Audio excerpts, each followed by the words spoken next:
Good morning friends. So ఈరోజు మన అంకురం ఆర్గానిక్ ఫార్మ్స్లో చిన్న క్రాక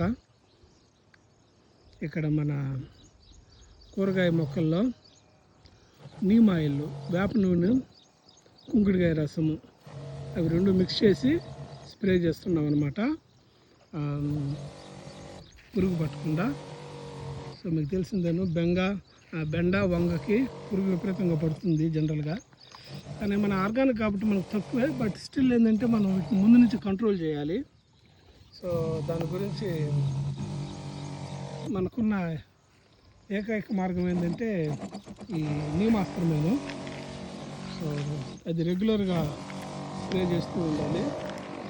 ఇన్ఫాక్ట్ ఈరోజు ఆ పనిలో ఉన్నాము. సో ఇందులో మనకి కోరు చిక్కుడు, వంగ, బెండ, గోంగూర, మొక్కజొన్న, మామూలు రెగ్యులర్ చిక్కుడు వాటి వరకు వేస్తున్నాము. సో ఇంకా బెడ్స్ తయారు చేస్తున్నాము, అక్కడ ఆకుకూరలు అయిపోతాము. Thank you friends.